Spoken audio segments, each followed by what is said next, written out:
Moms over Baghdad. There is Terence Crawford and Carlos Adames going head to head, toe to toe in the ring, throwing those bows. And I have to tell you, it was a pretty even scrap for what we could see, because it's all context, because we only saw, a minute and 20 seconds of it. We didn't see a full round, so we didn't see how it was. I know that was probably the highlights of that round, but we don't know how it began, and we don't know really how it ended. That might have been in the beginning. And I'll say this, Terence Crawford holding his own against somebody that's 160 pounds, that I believe Carlos Adames fought at 168 as well, or is at 168 now, because I know he fought Shiraz, and Shiraz just put Belonga to sleep, right? Or beat Belonga. He didn't put him to sleep, but he beat him, right? And I say all of those guys north of that area, are good gauges to see, or at least to speculate or wonder how Crawford would do with Canelo. I mean, to be real, we won't know until he gets in there with Canelo, but, it's crazy, though. People look at the size of Crawford and they think Crawford, or they thought Crawford was this small. He looked just as big as Adames, and Adames knows that he fights at at middleweight and north of middleweight possibly, right? So, he didn't look like he was out of pocket, but I can tell you this. Terence Crawford is one tough guy, because I just witnessed him, even though they were using protection, he took a lot of shots from Adames, and Adames can crack. Adames is no pillow puncher, right? He can throw those bows. And I seen someone like that taking on Crawford giving it back to him.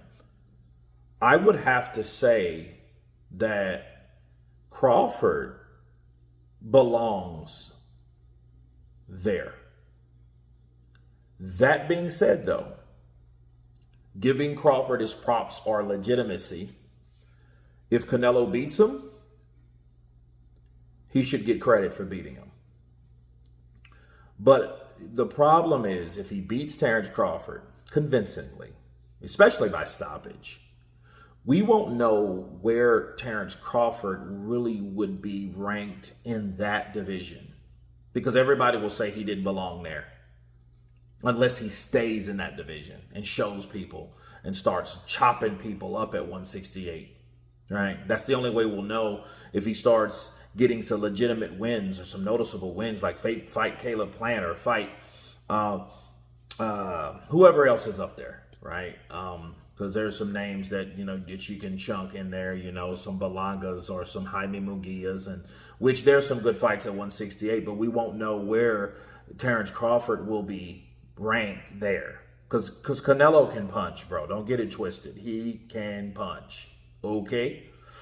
But I do think, though, that Crawford is a dangerous fighter, because he's willing to trade. And he likes getting hit. We learned that from the Benavidez fight. He got hit a lot in that fight, and he took those shots. And that's a scary thing, though. Looking at the sparring, him fighting a bigger guy, seeing that he was taking punishment, punches, and then giving them back, but then taking them as well, it makes you kind of damn nervous, to be real. Because it's like, okay, well, will he do that with Canelo, though? Chances are he won't. However, let's be realistic. Canelo doesn't fight like that anyway. Canelo fights in spurts. Canelo picks shots to throw. Now, he does throw shots with authority. He does that, but he does not constantly throw punches. He's not an accumulation guy. He's a guy that comes and selects times and encounters and holes to land to be more effective, because he wanted to get you out of there. He's more scientific when it comes to his approach with throwing punches and landing punches. You know what I'm saying? So he's more of an accurate type of puncher. So we won't see this type of throwdown anyway, unless it's something warranted. And me personally, I don't think that Canelo's really that type of fighter. You know what I mean? I don't think he ever really was. You know, he's a good guy that's good at picking his shots. He's good and strategic, like I said. So I don't see that that's the case. So it's hard to really gauge that. But I do think that if you force Canelo's hand, he will bang with you.